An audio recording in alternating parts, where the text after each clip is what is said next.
Depuis des années maintenant, on entend parler de féminisme. Aujourd'hui, avec toutes les dérives, il y a autant de féminisme qu'il y a de personnes qui en parlent. Et malheureusement, souvent, ces formes de féminisme, elles accusent la Bible et Jésus d'être tout sauf féministes. Mais si on revient à la définition première du féminisme, c'est l'attitude des personnes qui souhaitent que les femmes aient les mêmes droits que les hommes. Et dans ce sens-là, Jésus est loin d'être machiste, puisque à son époque, les femmes étaient très peu considérées et que lui les considérait énormément.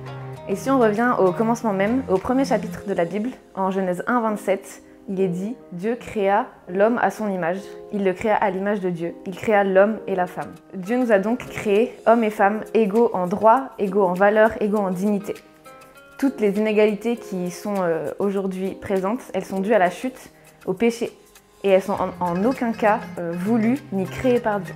Donc on veut vraiment faire attention à ne pas utiliser ce féminisme comme un moyen d'attiser la haine envers les hommes ou de vouloir que les femmes soient supérieures aux hommes, mais vraiment pour rétablir cette égalité des droits qui a été causée par la chute. Seigneur, je veux te remercier de ce que tu nous as fait, hommes et femmes, égaux en droit, égaux en valeur et en dignité à tes yeux.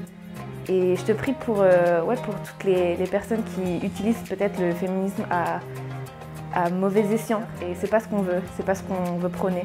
Et je te prie vraiment, Seigneur, pour que on puisse être féministe dans le sens où on veut que les hommes et les femmes aient les mêmes droits, mais qu'on n'utilise pas les dérives pour susciter quelconque autre sentiment qui ne viendrait pas de toi, Seigneur.